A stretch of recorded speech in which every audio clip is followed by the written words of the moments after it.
Hello and welcome to my channel. My name is Kelly Ferguson, and today's video is all about the Passion Planner. I've been using this Passion Planner for 5 years now, and I am going to do a video on what I really love about this planner, and because this is the time of year that I've already bought my planner for 2026, so I wanted to,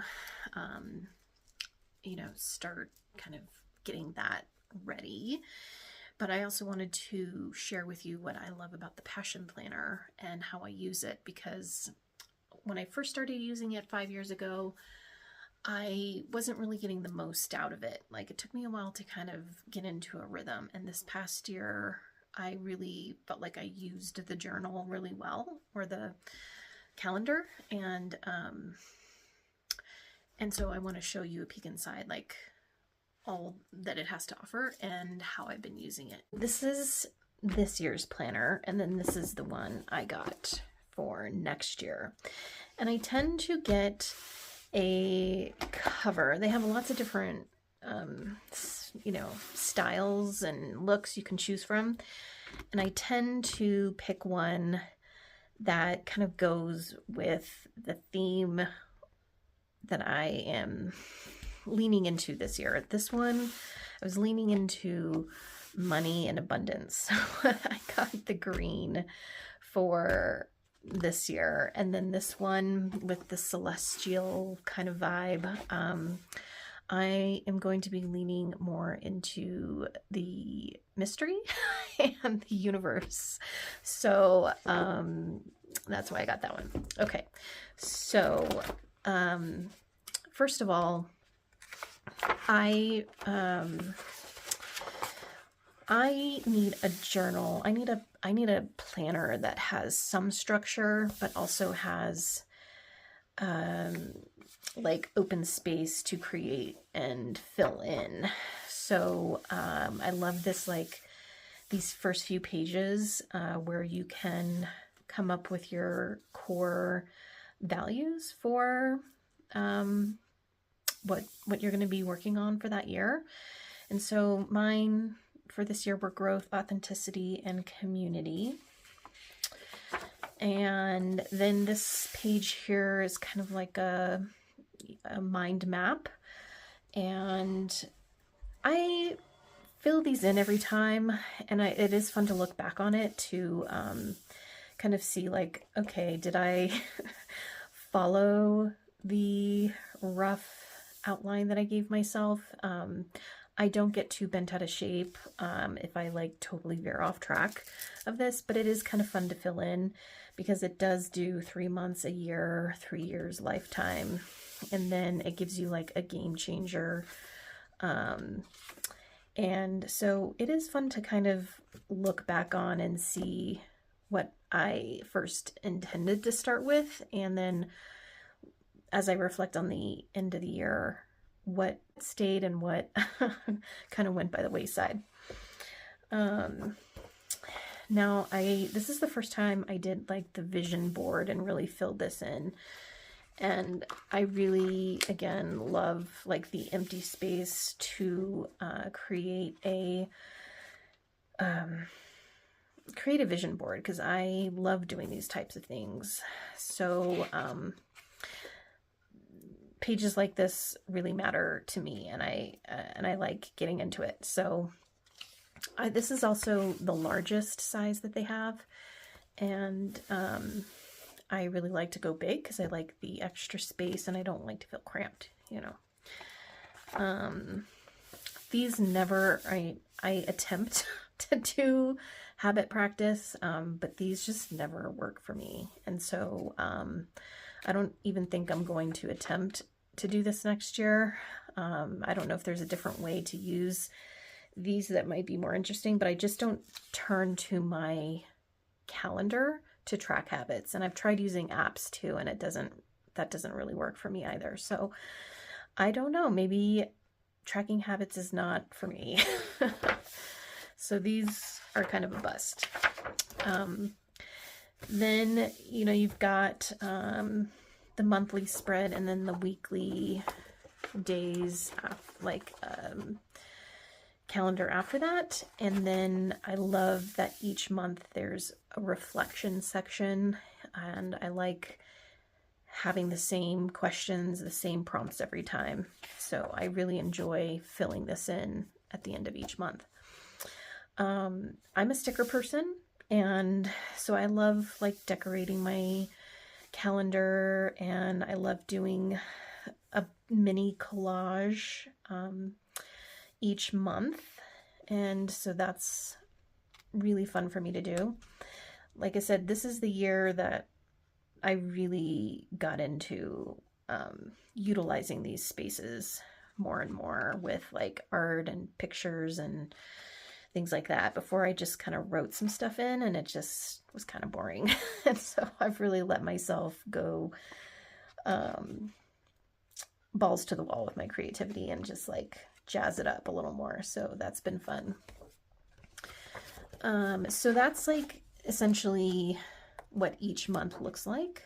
But I like looking back to see what spreads I do. There's a personal to-do list space here and a work to-do list. I tend to use those pretty well. I also like the space for each week to reflect on the good things that happened, and then a spot to write down what your focus is for that week. And then sometimes I'll make a little list of 3 things that I want to accomplish each day. So that's sort of a habit that comes and goes. I don't consistently stick with that. What else? So yeah, I love using like my washi tape and stickers.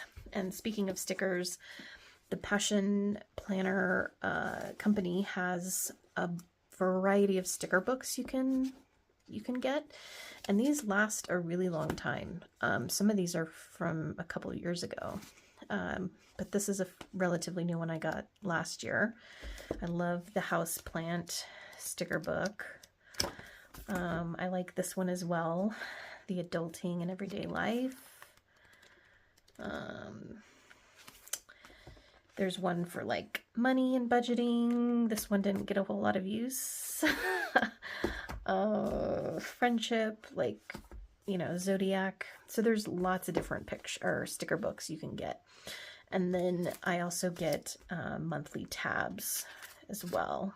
And you can get them where they either stick out or are flush with the page. And I tend to go flush. But what I wanted to show you is toward the back. But in the middle of the year, you have another opportunity to revisit and do like a roadmap for the second half of the year. So I do that. And then in the back, this is the first time I really used the back of the journal or of the calendar. Let's see. So in the back they have some empty bullet pages, and I used this kind of just as a checklist of just things I wanted to attempt to do. I have a running checklist of just random things like getting the carpets cleaned, the car detailed, spring flowers for the front pots. Like, just, it's sort of a dump, you know, of like a running list. And then I would pick a few things to put in each month to tick off. And that was pretty successful. And the things that I didn't do in that month, I would carry into the next one. So I think I'm going to keep that going for next month or next year. These are more notes. I used this for a class I took that was reflecting on the year, so I decided to put it in my calendar. So they have quite a few pages for that. And then this is what I really loved. So I did a collage per quarter. And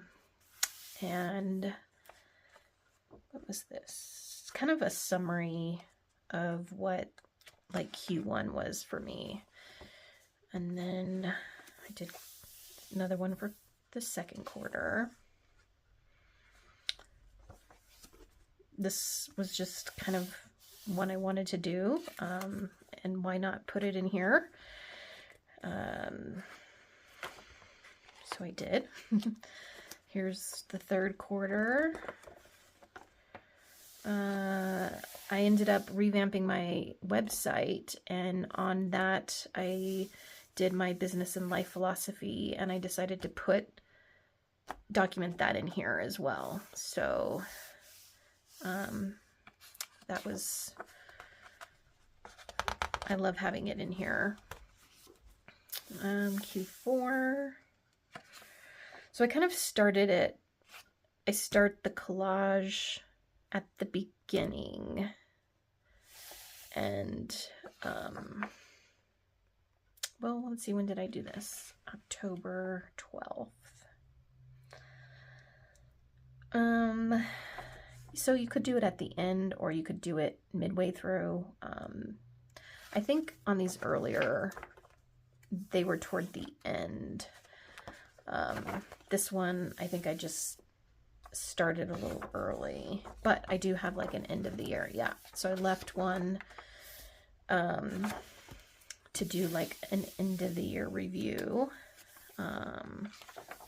collage. And then also what's cool is you can, there's a question in the end of the month wrap-ups. Let me see if I have it here. So one of the questions is, what did you accomplish this past month? What are you most proud of? And what I wanted to do at the very end on the year wrap-up, kind of like the year in review, was just write all of those things out and have them in one place. So all the things I accomplished, all the things I was proud of, or I can also pull from that, like the highlight list, because that's another question that they ask. What was the most memorable part of the month? You know, you can maybe insert some of those in here. So I really like that idea. And then, yeah, so I've got a few pages to fill that in.